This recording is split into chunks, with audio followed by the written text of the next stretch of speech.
I might put that on backwards. Doesn't matter. Honey, it's upside down.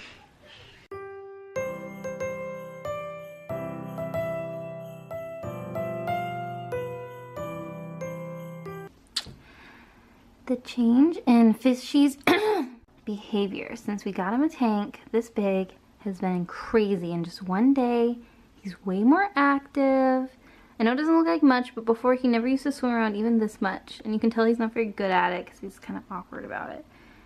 I think there's a piece of food he wants right in that corner.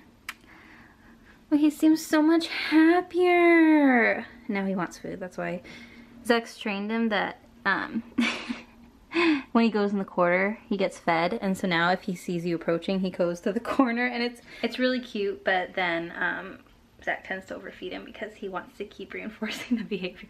He only gets fed like 5 pellets a day, so don't worry, he's not overfed. But oh, I'm so happy that he is so happy. I feel like a good fish mama. And yeah, hopefully this aquarium thing works out. My mom is addicted to fish and I can see why. It's so fun to stock the tank. And I'd love to get more plants. It looks really sad right now because we've only got 3 plants in there and 1 fake plant still. But I'd love to add more and maybe rocks and I don't know. Just fishy things. And so tonight might be an exciting night. We might put up the Christmas tree, not sure. We mostly just don't know where to put it. Last year it was there, but Zach has been on his computer more this year, and so it's not a very convenient spot, so we might put it here where our recycling usually goes. And those are Christmas ornaments that just don't fit anywhere, but they'll be on the tree, so we might just move where we put recycling. We've thought about just putting it there, out in the hallway a little bit, not by the staircases, don't worry, but just kind of, we have this little alcove that kind of tucks there. The only annoying thing is we'd have to like go out into the hallway anytime we want to recycle something, but it's just opening a door, so I think we can get over it. So yeah. Alright, Zach's gonna be home soon. We're having steak and rice for dinner, so excited. Probably should pick out a vegetable in here. You can see all my popsicles of shame. These 2 are standing up because I ripped them by accident. And you can't throw out a popsicle. You just can't. I already had some. Yeah, I'm looking a little crazy today. It was a long day at work. Long day. That's okay. Got all the sales coming up today, so marketing's my crazy. Oh, it's dark in here. Alright, I'm stalling. I have to edit more videos, and as I mentioned, the one thing I want to do tonight is start the character profiles. I think it's going to be super duper helpful. I will definitely walk you guys through what I am doing, and it should be fun. I'm excited. I'm nervous. I've already started brainstorming things that I can include in the characters' backstories. It's something I thought I did, but then I really thought about them, and I'm like, I mean, they had a very basic backstory, like who raised them, but not like, I mean, nobody's life has been uneventful until a certain point where the book takes place. Like, there's been things that happened in their lives. Like, I'm only 25 yet. Lots of stuff has happened. So each character, lots of stuff has happened. And I think that's an important thing to remember. Otherwise, your characters feel a little flat. So yes, that is what I'm doing today. Okay, see you later when I start filming again. Okay, bye.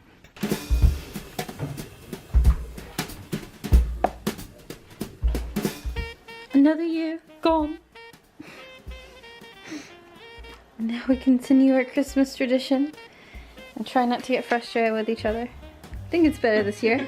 They're pre-sorted, so it's going better already. And Fishy's watching. Look at him. Oh, I have a dad and son in view. Okay, I'll start sorting it. Leave me.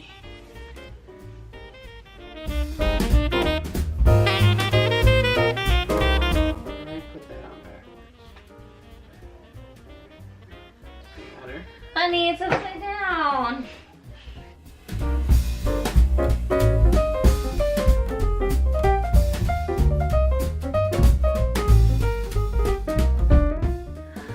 I gotta push it down a little. It's looking a little funky. Beautiful. A little rusted in the back. We cut down and put up our Christmas tree in like 10 minutes. Yay! Oh, it's beautiful, honey. Thank you for helping. My hands are all Christmas tree. Except it's not real Christmas, it's just dust. There's our tree. Da, da, da, da. In the middle of the kitchen. Oh boy. Have we mentioned we have a small apartment? But it's ours. And there was a mouse in there because there's acorns in here. Oh, oops. it was a squirrel. That's probably a squirrel actually, now that you mentioned it. I hope it was a squirrel. Okay. Time to decorate. If I get to it. I don't know if I'm gonna do it tonight. We'll see. Shaving cream. Thanks for asking. Hey guys, so I just wanted to show you really quick some of the character profiles I will be working with. Sorry my screen is so blue. Yeah, that's better. That I found online, one from a really cool resource that I've actually been checking out more of. It's called helpingwritersbecomeauthors.com. I will link it below. And the other one was just, I'm not sure where it originally comes from. I just Googled character profiles and it's one that came up. What I really like about the second one is that it has details such as character's height, physical description, which seems sort of basic, I guess, but honestly it's so valuable because there was a couple instances in my first draft where I realized I gave one character 2 different hair colors. So it's great to have, in my opinion, a character chart that you can keep next to your draft that just makes sure that you're staying consistent, because it's so easy to forget a detail that you came up with or just to mix things up. So just to jump on the second one that I mentioned because it's a little bit more basic. Here's what it looks like. Fiction writer's character chart. So it just talks about full name, even reason for the name, what book is part of. Oh, here we go. Copyright Rebecca Sinclair, from eclectics.com/article/character. Great, thanks Rebecca. And then, nicknames, reasons for nicknames. So not just the nicknames, but also the background behind it. Now, what's important to remember about these sort of details is that your story isn't necessarily going to include all of these things, but it's good for you to have them because you never know when they're going to be brought up.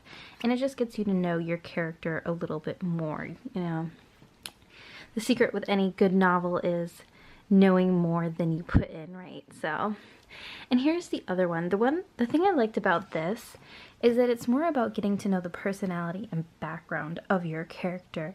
So it's, it does have basics, where does he live, what does he do, what does he know, but then it goes into stuff like how would he describe himself, what does he believe in, what haunts him, favorite movie, political leaning, best gift he could receive, what makes him laugh, how does he act when angry, so things like that. And then it does have the physical appearance.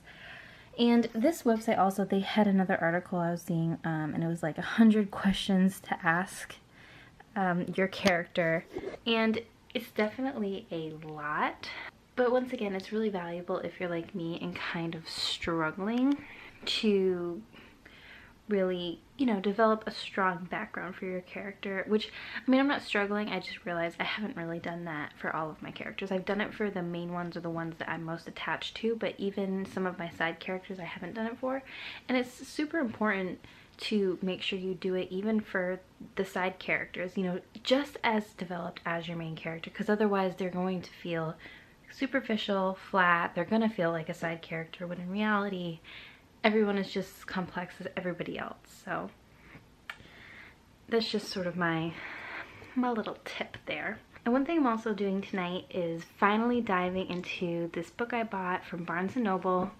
months ago. And it's the Complete Handbook of Novel Writing from the editors of Writer's Digest. It's the 3rd edition, so I believe it's the newest edition. And it goes from everything from idea to the very end, which is, querying. Let's see what the last subject is. Last thing is book launches, and even going into failure launch, why good novels fail to sell, and cultivating success. It talks about self-publishing. It talks about trying to go a traditional route. It really has everything. I mean, it's called the Complete Handbook, and it's really interesting to read. Like, I just started, like I mentioned, but it's a fun read. It doesn't read like a textbook. And then of course it's got all of these authors it lists on the front. It's got essays by them and interviews by them. So really great resource. I'm definitely trying to increase the amount of reading I do by these technical books, because the more in depth I'm getting into my own writing, the more I'm realizing there is a lot I don't know. I mean, there's a reason that you can go to school for creative writing for 4 years. I mean, it's a lot. So I'm very jealous of people who've done that. But yeah, so that's what I'm gonna be working on tonight. And I just figured I would check in with you guys before I get too deep into it, because I'm probably going to fall asleep reading, as I tend to do, as Zach can attest to. And yeah, I'm so excited to start my character profiles for every single character. I'm not gonna play favorites. Some of them are already more developed than others. And so I didn't want to show you guys my character profiles because it's going to be a bit of a spoiler, but I figured I'd at least show you the template I'm working out of, and I'll let you know if I come across any more that I want to use or anything like that. Alright, it's been a very efficient night. I'm super happy with my progress, and I'm excited to do it again tomorrow. Alright, see you then guys. Bye.